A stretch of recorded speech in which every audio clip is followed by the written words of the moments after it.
और हमारे साथ मौजूद हैं एंग्रो कॉर्पोरेशन के सदर और chief executive officer Ghiyas Khan साहब। गयास खान साहब, बहुत शुक्रिया हमें शो में ज्वाइन करने के लिए। सारी जिम्मेदारी जो इस वक्त आवाम भुगत रहे हैं, गैस की कमी, बिजली की कमी, बताया गया था कि बहुत बिजली है, गैस भी बहुत है, उस सब की जिम्मेदारी हुकूमत आप पर डाल रही है कि आपका काम था इस ड्राई डॉकिंग का वक्त पर बताना, आपने नहीं बताया, जिसकी वजह से ये सब हो रहा है। बिस्मिल्लाहिर्रहमानिर्रहीम। शाहजेब, फर्स्ट ऑफ ऑल शुक्रिया बहुत बहुत, आपने मुझे अपने शो पर बुलाया। इससे पहले कि मैं आपके सवाल का जवाब दूं, मेरे ख्याल से नाजरीन के लिए ज़रूरी होगा अगर हम कुछ कॉन्सेप्ट्स क्लियर कर लें। देखिए, सबसे पहली चीज़ ये है कि क्लास सोसाइटी सर्टिफिकेशन क्या चीज़ होती है। क्लास सोसाइटी हर FSRU के टेक्निकल स्टैंडर्ड्स को और मरीन सेफ्टी स्टैंडर्ड्स को सर्टिफाई करती है। अब बात ये आती है कि ये सर्टिफिकेशन ज़रूरी क्यों है।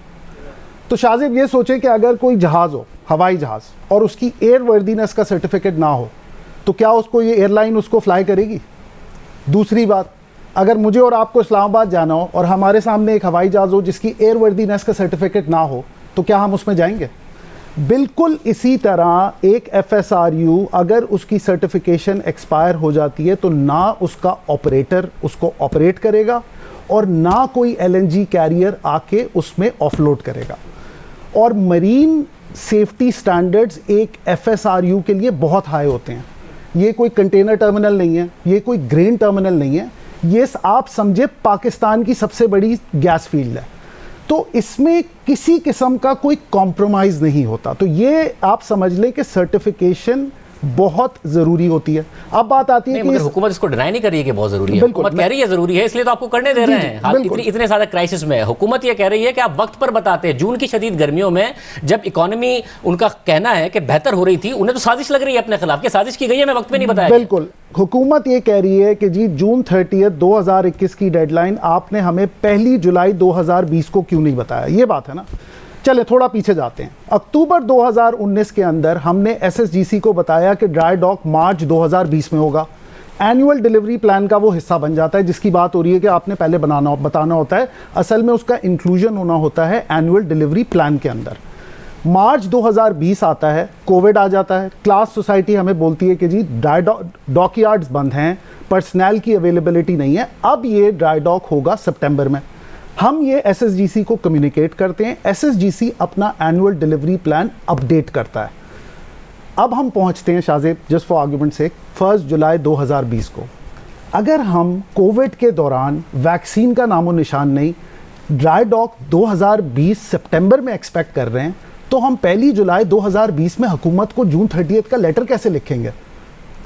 सितंबर आता है, क्लास सोसाइटी हमें दोबारा बोलती है कि जी ये हम ड्राई डॉक नहीं कर सकते। और चूंकि उस वक्त कोविड की सिचुएशन देखते हुए, क्योंकि शाहजेब ये ना भूलें कि अभी तक वैक्सीन का कोई नामो निशान नहीं था सितंबर तक, तो उन्होंने कहा जी हो सकता है ड्राई डॉक अगले साल भी ना हो सके, इसलिए हम अप्रैल 2021 को ऑन साइट इंस्पेक्शन करेंगे। मार्च 2021 में वो ऑन साइट इंस्पेक्शन करते हैं। अब आप दिमाग में ये याद रखें शाहजेब कि दुनिया में वैक्सीन्स भी आ गई हैं, डॉकयार्ड्स भी खुलना शुरू हो गए हैं। तो उन्होंने फैसला किया कि ये ड्राई डॉक अब जून 30 को होगा। हमने SSGC को मार्च 30 पे ये इन्फॉर्म कर दिया। उनके पास टाइम 30 मार्च को। जी बिल्कुल। ये ड्राई डॉक अगर हम तेज़ी से काम करते, दोनों इदारे, मैं किसी पे इल्ज़ाम इस तरह नहीं लगाना चाह रहा, तो ये ईद की छुट्टियों के दौरान भी हो सकता था। लेकिन I must give credit to the ministry of energy, Tabish Gohar sahab, Hammad Azhar साहब, सेक्रेटरी पेट्रोलियम साहब, उन्होंने बहुत अच्छी तरीके से इस पूरी चीज़ को समझा। और and I am thankful to them कि ये ड्राई डॉक हो रहा है, क्योंकि अगर ये ड्राई डॉक नहीं होता शाहजेब, सर्टिफिकेशन एक्सपायर होती और हम बहुत ज़्यादा बड़े मसले में पड़ते। ये ऑप्शन नहीं थी। हुकूमत आपको इजाज़त नहीं देती तो नैनी पे आप ऑपरेट नहीं कर रहे होते। देखिए, क्लास सोसाइटी की तरफ से आपको परमिशन नहीं थी तो आप ऑपरेट तो ना कर रहे होते। शाहजेब मुझे ये बताएं, इसमें मसला ये आपने कहा कि ईद की छुट्टियों में होता, आपने ये प्रपोजल SSGC को दिया था या SSGC को जब आपने 30 मार्च को कम्युनिकेट किया तो, और आपने जब वो जो कम्युनिकेशन थी उसमें आपने यही बताया कि 30 जून के बाद आगे हम नहीं जा सकते। बिल्कुल। तो SSGC ने क्या जवाब दिया कि जी उससे पहले कर लें, मई में कर लें, अप्रैल में कर लें? ये पॉसिबिलिटी आपके साथ एक्सप्लोर की गई या नहीं की गई? देखिए शाहजेब, इस वक्त इस चीज़ पे एक कमेटी बैठी हुई है। हमारे पास कुछ 70 लेटर हैं, 70 से ज़्यादा लेटर हैं कम्युनिकेशन के जो हमने SSGC के साथ करे हैं। हम पूरी तरीके से तैयार थे। इस कमेटी को अपनी फाइंडिंग्स देखने दें। लेकिन मैं जो सिर्फ वाहिद पॉइंट आपको ये कहना चाह रहा हूँ कि आप खुद इमेजिन करें, अगर हम ड्राई डॉक सितंबर 2020 में एक्सपेक्ट कर रहे हैं, एनुअल डिलीवरी प्लान में वो गया हुआ है, हुकूमत हमसे ये कैसे कह सकती है कि जी आपको 30 जून का ड्राई डॉक 1 जुलाई 2020 को बताना चाहिए था? क्या नहीं, ये वाली बात समझ में आ रही है कि जब कि आप मई में करने लगे थे, उसके बाद आपको कहा कि सितंबर अक्टूबर में होगा, तो बीच में आप जुलाई में नहीं बता सकते थे क्योंकि आप उसको सितंबर अक्टूबर में एक्सपेक्ट कर रहे थे, ये आप कह रहे हैं। नहीं, ये वाली बात समझ में आ रही है। बट जब 30 मार्च को अचानक आपको पता चला कि नहीं हो सकता, तो मैं ये जरूर जानना चाहूंगा कि ये ईद की छुट्टियों में क्यों नहीं हुआ? क्योंकि सवाल उठ रहा है कि सिंध की लोकल गैस फील्ड्स थी, उनकी 20-20 महीने अगर नहीं हुई थी मेंटेनेंस, तो ईद की छुट्टियों में क्यों नहीं कर दिया? एफपीसीसीआई ने लेटर लिखा है, बाकायदा बिजनेस कम्युनिटी ने लिखा है, चले वो नहीं किया, आपका क्यों नहीं हुआ? क्या आपकी तरफ से कोई रेजिस्टेंस थी कि जी हम इतनी जल्दी नहीं अरेंज कर सकते हैं, अभी हमें जून में ही जाके हम कर पाएंगे, उससे पहले हम नहीं कर सकते हैं, या एसएसजीसी की तरफ से कोई रेजिस्टेंस थी या कम्युनिकेशन ही नहीं थी कोई? शाहजेब साहब, मेरे ख्याल से बेहतर होगा कि कुछ ये सवालात आप एसएसजीसी से भी डायरेक्ट करें, की तरफ भी डायरेक्ट करें। As far as Engro is concern, हम बहुत ही अग्रेसिवली उनके साथ कम्युनिकेशन की कोशिश कर रहे थे। And I must say over here, I am extremely thankful to the ministry of energy कि उन्होंने इवेंचुअली फिर ये जून के अंदर बागडोर संभाली है और फैसला किया। बाद में जो सीसीओई वगैरह में हुआ वो एक अलग डिबेट है। क्या ऑप्शन था मिनिस्ट्री ऑफ एनर्जी के पास? आप हैं बड़े थैंकफुल उनके, बट क्या ऑप्शन था उनके पास इसके अलावा कि जिस तारीख को आपने जाना था उस तारीख को आप ड्राई डॉकिंग के लिए गए? उनके पास ऑप्शन नहीं था। देखिए, उनकी बरहमी अपनी तरफ से एक तरह से जायज़ है, वो बहुत प्रेशर में थे, तरबेला में वाटर लेवल्स कम थे, फील्ड्स की दूसरी मेंटेनेंस हो रही थी। उन्होंने हमसे कहा भी कि भाई किसी तरह आप इसको डिले करा सकते हैं, लेकिन हमारी इसमें मजबूरी थी। जब क्लास सोसाइटी आके एक डेडलाइन दे देती है तो वो ये नहीं सोचती कि मुल्क के अंदर पॉलिटिकल हालात क्या हैं, मुल्क के अंदर बिजली की कमी कितनी है। ये एसेट इंटेग्रिटी की बात हो रही है शाहजेब, यहाँ पे एक एलएनजी टर्मिनल की बात हो रही है। मैं जैसे पहले कहा कि ये कोई ग्रेन टर्मिनल नहीं है, ये बहुत ही sensitive piece of machinery and equipment. But since you are very thankful to the Ministry of Energy, उन्होंने कहा है कि आप लोगों ने जो FSRU लगाया वही इस्तेमाल शुदा था, 2009 में ये तैयार किया गया और इसकी ओवरहॉलिंग करके नए टर्मिनल पर पुराना आपने FSRU लगा दिया। पुराना FSRU लगाने से ये सब कुछ हुआ है, जिसकी वजह से 7 दिन के लिए टर्मिनल को बंद करना पड़ा है। देखिए शाहजेब, इसका जवाब, नॉर्मली हर FSRU की लाइफ 40 साल होती है। दुनिया में कई एग्जाम्पल हैं जहां पे FSRU, आपके ख्याल में क्या हर जगह नया FSRU लगा होगा?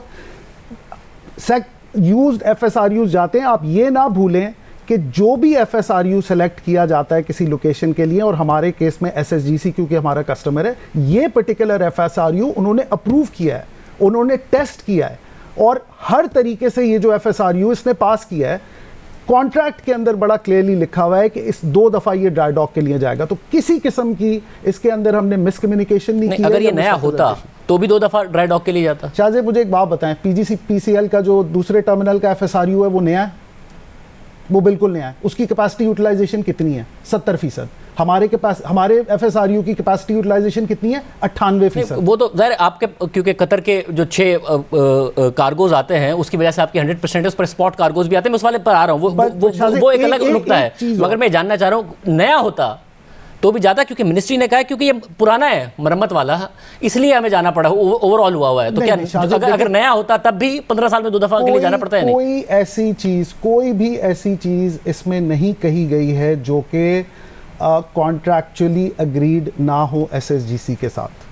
हर चीज़ का उन्हें पता था, हर किस्म के उन्होंने टेस्ट किए थे, हर किस्म का पूरे FSRU को उन्होंने अप्रूव किया था। तो ये बिल्कुल बेबुनियाद है। जितने टर्मिनल लगे वहां पर भी पुराने FSRU बिल्कुल 40 साल लाइफ होती है एक FSRU की, बिल्कुल इस्तेमाल होता है। यानी कि अगर आप ये वाला FSRU अगर रिप्लेस कर दें और जो नया आप लेके आए 780 वाला उसी को रखें, तो पुराना FSRU कहीं और टर्मिनल पे जाके लग जाएगा। एब्सोल्युटली, बिल्कुल। और एक्सेलरेट ने बड़ा क्लियरली, हम बाद में भी बात कर सकते हैं, बड़ा क्लियरली बताया हुआ है कि जी आपने फैसला करना है इस बात का, और फैसला हमारा नहीं है, लेकिन फैसला इस बात का करना है कि हमें छोटा FSRU चाहिए या जो अभी लगा हुआ है वो चाहिए, और जो FSRU हम मना करेंगे वो फौरन चला जाएगा।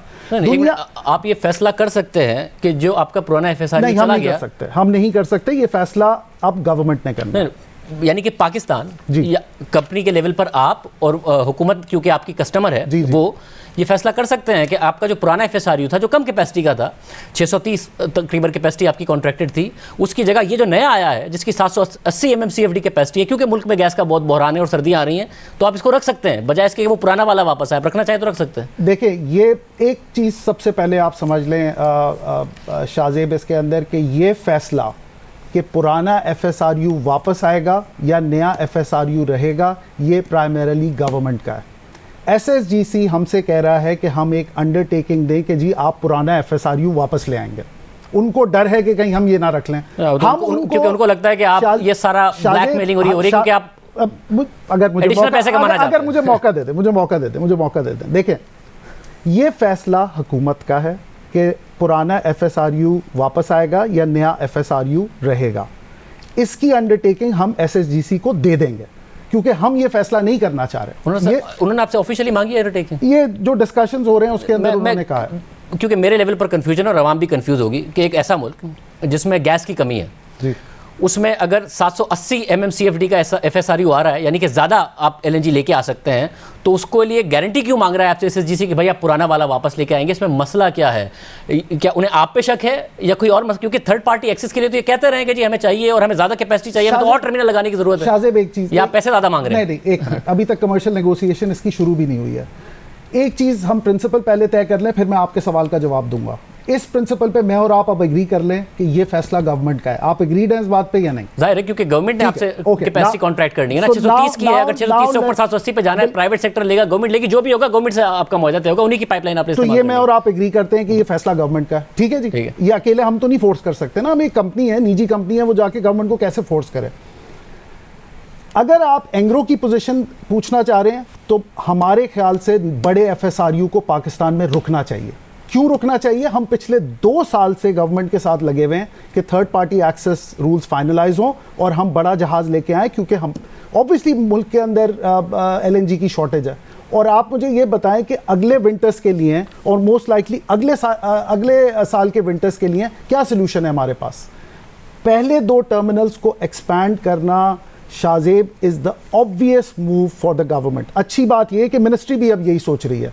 अगर आप मिनिस्ट्री की प्रायोरिटीज देखें जो पिछले दिनों आई हैं, वो नॉर्थ साउथ गैस पाइपलाइन बनाना चाह रहे हैं, वो ऑन शोर स्टोरेज बनाना चाह रहे हैं, वो थर्ड पार्टी एक्सेस के तहत पहले 2 टर्मिनल्स को एक्सपैंड करना चाह रहे हैं और वो वेकॉक प्राइसिंग लाना चाह रहे हैं। ये जो दूसरी बात की आपने, सेकंड लास्ट बात की है कि वो पहले 2 टर्मिनल्स को मिनिस्ट्री एक्सपैंड करना चाह रही है, ये आपके टर्मिनल को भी एक्सपैंड करना चाह रही है। नाउ मैं जरा इसको, एक बात तय हो गई कि जब तक गवर्नमेंट नहीं चाहेगी तब तक आप 780 MMCFD नहीं रख सकते।